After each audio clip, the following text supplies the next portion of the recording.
Olá pessoal, começa agora mais uma edição especial do Invest News Entrevista. Hoje a gente vai falar sobre agronegócio com o CEO da Brasil Agro, André Guiomon, e eu tô aqui mais uma vez em dupla com Murilo Breder, analista da Nuinvest. Bem-vindo de novo, Murilo. É isso aí, as ações da Brasil Agro fazem parte tanto da nossa carteira de dividendos como da carteira de small caps e só por isso já mereceria um bate-papo. Mas essa conversa ganhou ainda mais relevância considerando o cenário atual de guerra na Ucrânia e o preço dos fertilizantes nas alturas, por isso nada melhor do que chamar o próprio presidente da companhia para vir aqui. Seja bem-vindo, André, é um prazer. Obrigado, Karina, obrigado, Murilo, por mais uma vez esse convite de poder dividir com vocês um pouco a nossa visão do setor, a nossa visão da companhia. Estou à disposição de todos vocês.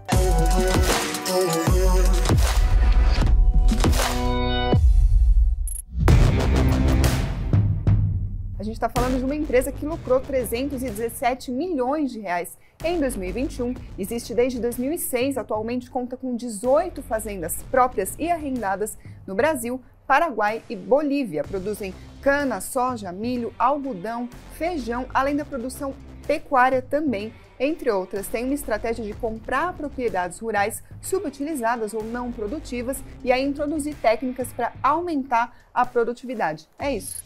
Certo? Brilhante definição, Karina. Eu sempre falo que nós gostamos de explicar o que a gente faz, né? É uma coisa muito simples, né? A gente compra ativos que a gente entende que colocando capital intensivo, colocando gestão, colocando tecnologia, a gente melhora a rentabilidade daquele ativo e a fazenda não é diferente, né? A propriedade rural não é diferente de uma empresa, ela vale um múltiplo do que ela gera e é isso que nós vamos tá fazendo. Então, você explicou muito bem. E eu acho que só fazendo um gancho nisso tudo que você falou, eu acho que é a única empresa, de fato, no setor que combina a estratégia operacional com imobiliária, né? Hoje é um momento que, operacionalmente, todas as operações fazem muito sentido, né? A gente está vendo preços de commodities muito alto, tudo, mas também a gente tem, por outro lado, o preço da terra, né? Mudando bastante drive. Então, acho que, de fato, a Brasil Agro ela combina a estratégia operacional com imobiliária e é a forma da gente garantir rentabilidade no médio e longo prazo para o investidor. Dois jeitos de ganhar dinheiro diferente. É isso no final das contas aqui. É uma tese que eu gosto bastante por ser muito diferente do que o mercado tem, né? Então traz bastante diversificação para a carteira,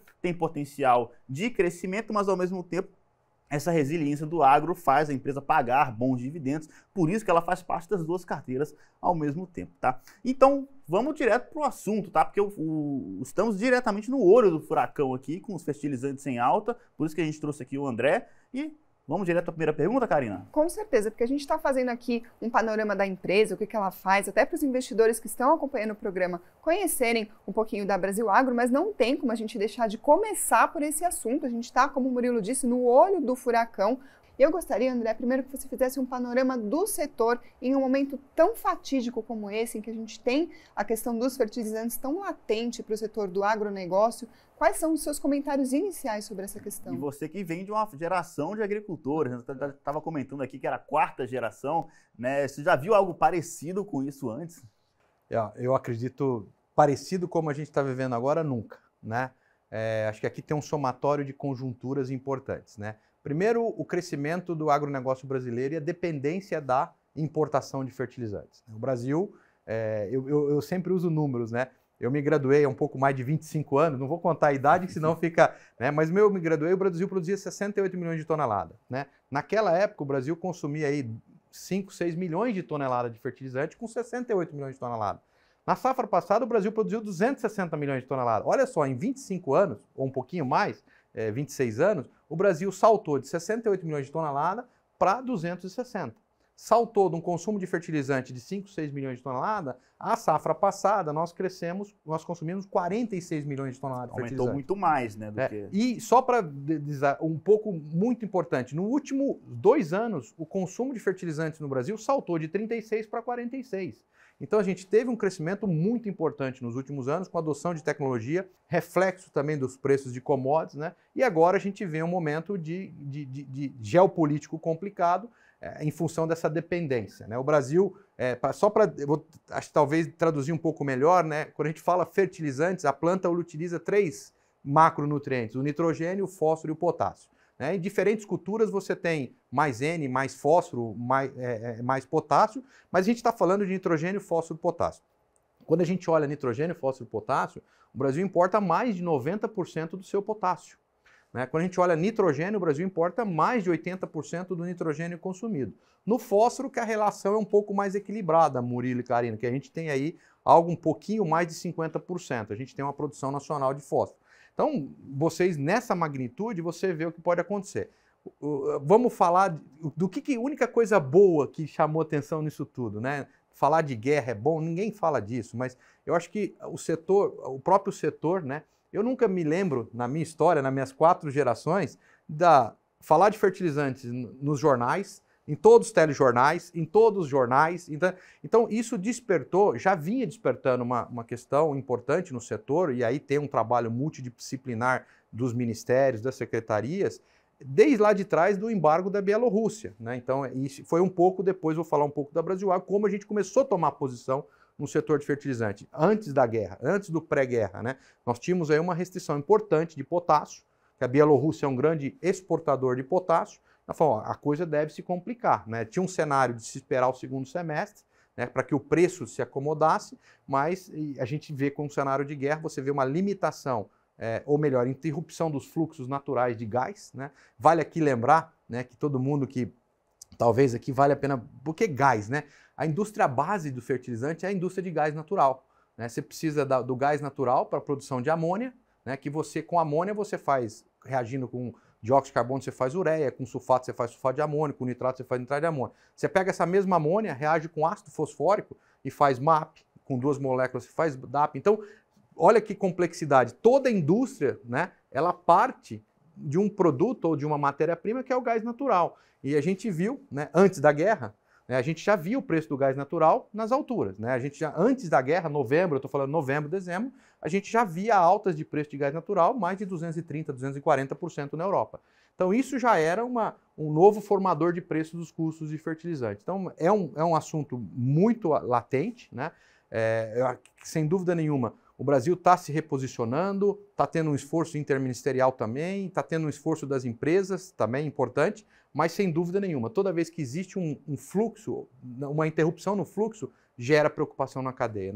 Nós não vamos passar imune por essa falta de fertilizantes. Eu garanto que alguns mais, outros menos, mas isso vai afetar todo o setor. Você falou de nitrogênio, fósforo e potássio, mas o que mais preocupa nesse momento é o potássio, porque mais da metade vem da Rússia, né, e de Belarus. Mas tem alguma dessas culturas que a Brasil Agro hoje já atua, cana, milho, soja, etc., que é mais atingida, então, por esse problema dos fertilizantes, ou acaba atingindo tudo de uma forma mais ou menos igual? Ou, no final das contas, quem tem que se preocupar mesmo é o pecuarista, porque ali vai subir o preço do milho e ali atrapalha...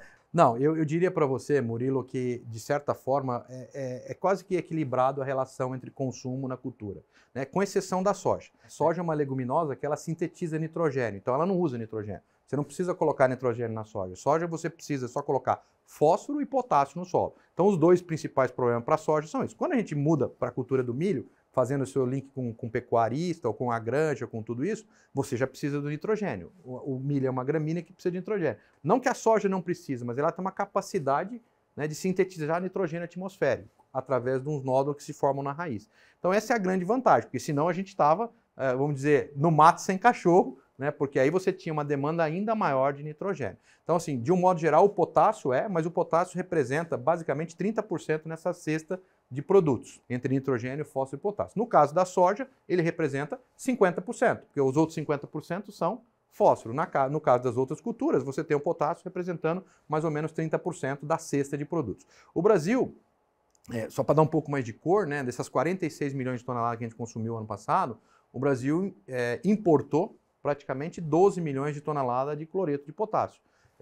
Aí por aí você já consegue. E a gente tem uma produção nacional pequena, mas a gente tem uma produção numa mina de potássio que hoje é operada pela Mosaic em Vassouras, em Sergipe. Então, aí mostra um pouco a dependência. A gente tem conversado com muita gente, vocês também, a gente vê aí uma possibilidade de redução desse fluxo de potássio para o Brasil. Vamos olhar para dentro de casa agora, Murilo. O que a companhia fez? Lá atrás, quando a gente estava com medo desse problema Bielorrússia, nós fomos ao mercado e compramos 100% do potássio, né? Eu sempre falei para o meu time que esse ano era um ano que, além de custo, estar muito atento à disponibilidade, né? Porque você pode correr o risco de estar com dinheiro para comprar e não ter produto para comprar. Então, no caso do potássio, nós tomamos essa decisão. Eu vou dar exemplos aqui. No caso de alguns químicos, nós também tomamos essa decisão. Vocês já devem ter ouvido, você ouviu mais ainda, que você cobre muito o setor, a questão de glifosato. É uma demanda importante. Então, nós também tomamos posição de glifosato há bastante tempo, porque também a gente entendia que eram... Então, nessas matérias-primas que nós entendíamos que tinha uma limitação de oferta, nós fomos tomando posição. Independente, óbvio que nós pagamos um potássio muito mais caro do que o ano passado, muito mais caro. Agora, se eu olho para trás, a decisão de comprar potássio em janeiro foi totalmente acertada. Ainda está mais caro agora. Na questão do fosfatado, a gente está esperando para delinear isso aí um pouco mais, né? Aqui, como eu falei um pouquinho, eu contei para vocês como é feito a produção de fertilizantes. A indústria base é gás natural. O gás natural, historicamente, vamos tirar agora o efeito guerra. O gás natural, historicamente, ele tem maior oferta no segundo semestre. Por quê? Uma razão simples. Acaba o inverno no hemisfério norte, diminui um consumo importante de gás natural que vai para a calefação, e a maneira inteligente de estocar gás natural, qual é? Fazer fertilizante. Porque senão você tem que ter esfera para estocar gás natural, botijões gigantes. Então, a maneira inteligente de estocar gás natural é fazendo fertilizante. Então, no segundo semestre, o mercado já se equaciona um pouco mais. Só que, eventualmente, né, com toda essa interrupção de fluxo, pode ser que o gás natural, né, vamos dizer que se o conflito se resolva, o gás natural volte a reduzir preço no segundo semestre, mas não há mais tempo hábil para a internacionalização desse produto no Brasil. Então essa é a grande preocupação do setor hoje. A gente vai ter que começar, o setor vai ter que começar a tomar posição em fosfatado também, olhando os fluxos. Fosfatado é um pouco melhor, porque você tem menos dependência de Rússia e Ucrânia. Fosfatado é um negócio, é um produto mais bem distribuído no mundo, né? Você tem muito fósforo nos Estados Unidos, você tem muito fósforo na Marrocos, fósforo na Argélia, o próprio Brasil tem fósforo. Então, aí é uma equação, acho que vai ser uma equação mais de preço, Murilo, do que uma equação de disponibilidade. Nitrogênio eu ainda acho que é um problema que a gente vai se ajeitar. O nitrogênio, a ureia, também é um produto que tem para fabricação na Venezuela, na Argentina, em alguns lugares, na China também, a Rússia e Rússia principalmente, mas isso é uma coisa que eu acho que se ajeita. Acho que essa é uma leitura que eu compartilho com vocês, acho que todo o setor também. Acho que o nitrogenado ele vai se equacionar. O fosfatado, por ser... Lembra daquele exemplo que eu falei, você precisa da amônia para fazer o MAP e o DAP? Eu acho que esse é o grande problema que nós vamos ter essa safra, além, né, do potássio, que esse problema já está instalado. Você estava comentando sobre o plano de ação para tentar se antever a toda essa situação, mas claro que a gente está falando de muita incerteza, não tem como a gente prever quando que o conflito vai terminar, em que pé que isso vai terminar, ou seja, é bastante incerteza no radar. Então gostaria de entender qual é o plano de ação a partir de agora, quanto que de estoque ainda tem de fertilizantes planejado pela empresa, afinal a gente não sabe que jogo que a gente está jogando, né? Bom, eu acho que é importante, essa pergunta sua foi cirúrgica, né? A receita nesses momentos, né, é trabalhar com muita segurança, né? Segurança de redução de aplicação, que a gente está fazendo um exercício tremendo, isso também, o Brasil todo vai fazer isso, né? Vai se mapear muito bem os níveis tecnológicos, né? Então, acho que a primeira pergunta, nós, no caso da nossa companhia, nós estamos fazendo essa adequação, mas nós temos, de certa forma, uma empresa jovem de solos. Talvez a foto da Brasil Agro no setor de fertilizantes seja um pouquinho diferente da foto do setor agrícola nacional.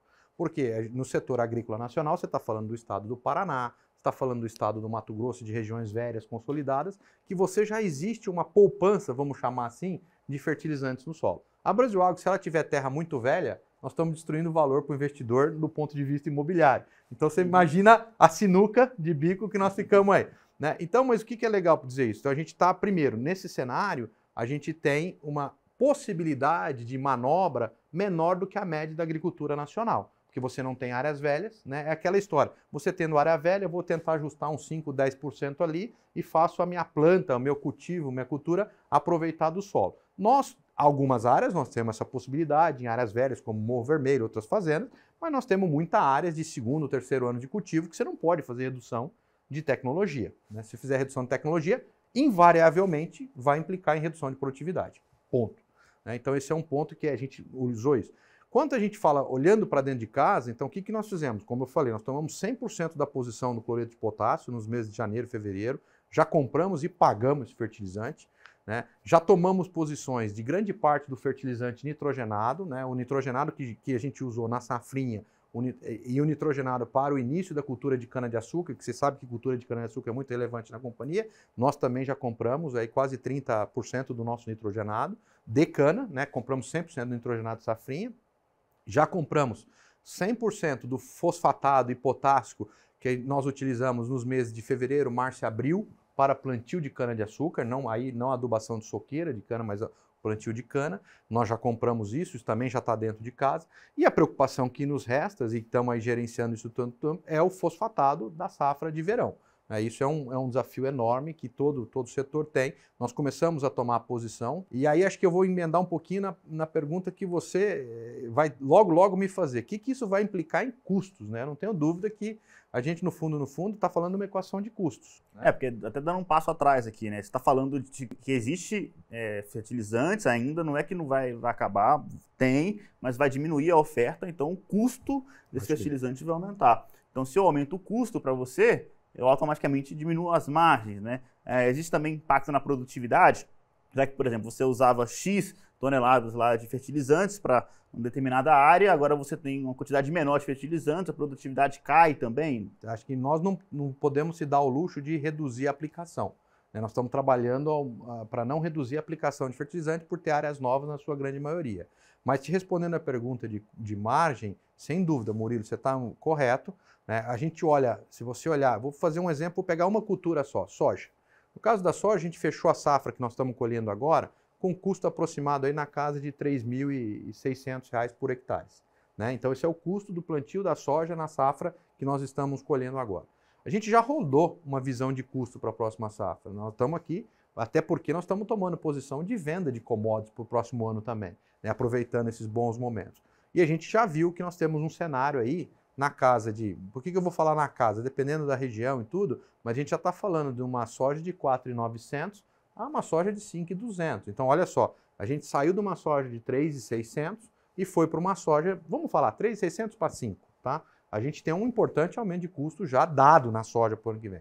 Agora, quando você analisa do ponto de vista de margem, que é a pergunta crucial, a gente ainda... Com certeza, a margem da próxima safra ela é menor do que a dessa safra. O que aconteceu com essa safra? Você teve um custo barato, um custo, você formou a lavoura num custo ainda aceitável e está vendendo o produto, grande parte do produto, no novo patamar de preço de commodities. Na próxima safra, você já entra com um custo mais caro, mas também está vendendo a soja num patamar. Te respondendo, em relação às margens históricas, tá? Eu acho que a gente ainda está dentro ou melhor do que as margens históricas, né? Se eu pegar um custo de soja de 5.000 que eu falei, colocar uma receita de soja, produtividade média da companhia, a gente ainda está numa casa de receita de 3.000 e poucos por hectare, que é acima da média histórica de rentabilidade na soja, né? Em função do preço. Agora, qual que é o grande desafio do setor como um todo?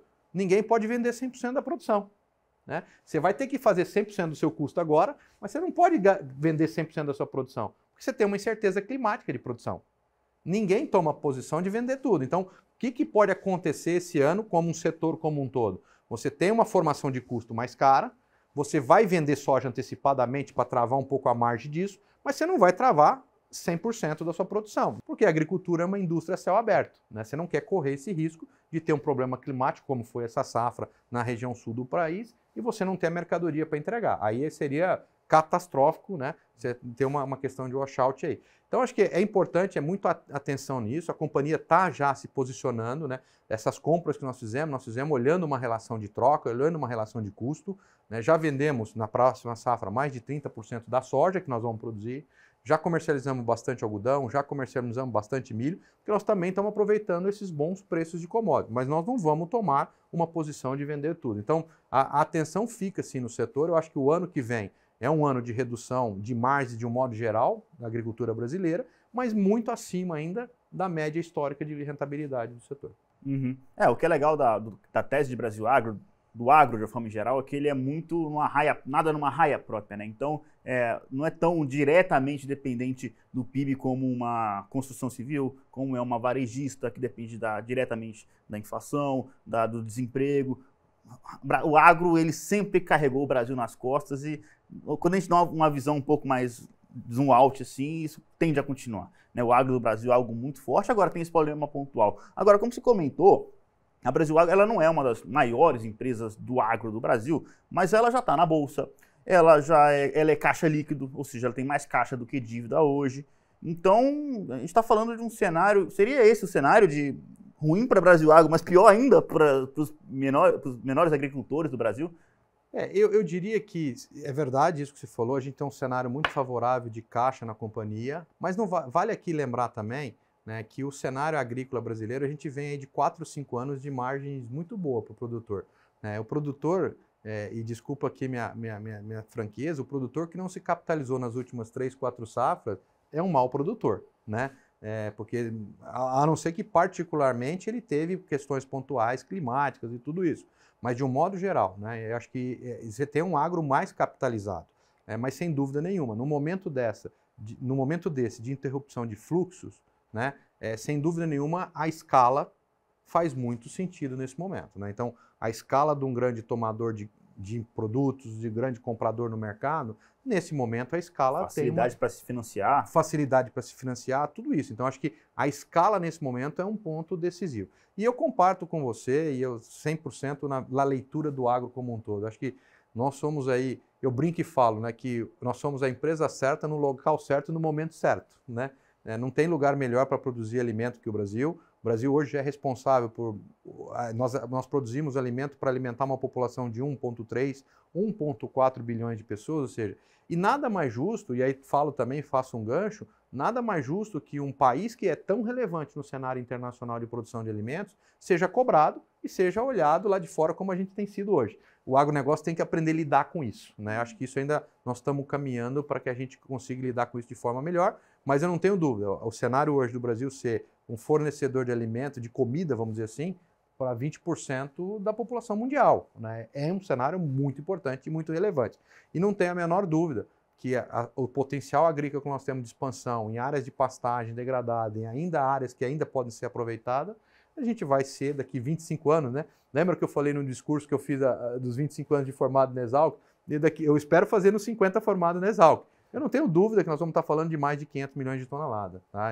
Com a área que entra no sistema, com os ganhos de produtividade que nós estamos vendo. Hoje é quanto? Hoje o Brasil está produzindo mais de 260 milhões de toneladas. Em 25 anos nós saímos de 68 e fomos para 260. Essa safra vai fechar. A gente tem aí um problema da soja esse ano, né? Que vocês sabem muito bem que a gente tinha uma previsão, o Brasil tinha uma previsão de produzir 144, está terminando aí na casa dos 125 milhões de toneladas. São 20 milhões a menos de toneladas. Então a gente já estava aí nos 280. Então tem muito potencial. Então o setor, né, é muito resiliente. Né? O setor agrícola é muito resiliente. Não é que ele vive apartado. Eu acho que tem alguns setores, Murilo, que eles têm uma dependência do mercado interno. Vou te dar um exemplo, o setor de carnes. Né? Mas em contrapartida, o Brasil tem feito um grande trabalho institucional, a nível de diplomacia, de abertura de mercados lá fora. Se não fosse a exportação que nós temos hoje de carne, nós estávamos passando por um momento difícil do preço de carne aqui dentro, internamente. E óbvio que se você tem um preço difícil de carne, você vai ter um preço achatado do milho também, que é o produto que você utiliza para fazer a carne, né, e do farelo de soja. Então, eu acho que esse trabalho que tem sido feito, né, o Brasil hoje é um exportador líquido para mais de 200 países em termos de carne. Aí, falando todos os tipos de carne, né? Mais de 200 países, ou seja, o Brasil já tem essa relevância. E isso é o que tem ajudado muito produtos e mercados que a gente tem dependência interna grande. Como é o caso da carne, como é o caso do etanol, né, que aí você tem uma... Dá para a gente ficar outra tarde aqui falando, né, tem um outro buffer aí que é o preço do petróleo, mas eu acho que a gente tem ainda algumas mercadorias que têm uma dependência interna importante, que o agronegócio tem que estar atento a isso também. Não, até passando a bola para a Karina, tem um outro lado da história, né? Que é o das commodities. Exatamente, eu ia aproveitar que você falou disso, justamente para... Você comentou sobre a alta das commodities, a estratégia da empresa levando em consideração também esse fator, mas também está no jogo o que aconteceu com o dólar no meio da guerra. A gente tem visto o dólar caindo bastante sobre o real, então, levando em consideração a alta das commodities e também o preço do dólar, a cotação do dólar atual, como é que fica a estratégia de exportações para vocês? Bom, nós não somos, algumas culturas nós somos exportador direto, muito pequeno, né? Vou dar um exemplo, nós produzimos quase 5 mil hectares de feijão, essa cultura que a gente exporta diretamente, manda para a Índia, mas a grande maioria dos casos das commodities, né, no que a gente produz, carne, soja e milho, a gente vende para uma trade que faz a exportação direta. Então a gente está olhando, sem dúvida nenhuma, a queda do tipo de câmbio reflete no preço que a commodity está trabalhando. Só que quando eu falei que a gente está travando posição, a gente está travando a posição, não adianta eu travar uma perna só, né? A gente vende a commodity, a gente vende o tipo de câmbio. Então a gente também tem, né, no caso da soja, a gente já tem 35% da soja vendida, a gente já tem também, até pela política de risco e derivativo da companhia, eu não posso vender só soja, nós não podemos vender soja em Chicago e ficar com a posição de dólar em aberto. Então a gente tem uma política de, no máximo, ter um mismatch de 20% de descasamento. Então a gente vai acompanhando. Então a gente foi vendendo tipo de câmbio também, a gente já vendeu o câmbio também. O dólar hoje está 4,95, nem vi antes de vir para cá, mas a gente também tem muito câmbio vendido a 5,40, 5,50 nessa soja que nós vendemos lá atrás. Mas quando a gente olha, Karina, te respondendo na veia mesmo, sem fazer muito rodeio, o aumento do preço da commodity, ele ainda é maior do que a queda do tipo de câmbio. Então, em termos de preços nominais da commodity, ela está valendo mais. Tá? Se eu coloco a soja Chicago, o CBOT de Chicago e o tipo de câmbio, né? Se eu fizesse lá atrás um CBOT de 12, 13 e um tipo de câmbio 5,50, hoje eu faço uma soja spot de 16, 17, um tipo de câmbio de 4,90, ainda em relação reais por saco, dá mais do que dava há 60, 90 dias atrás.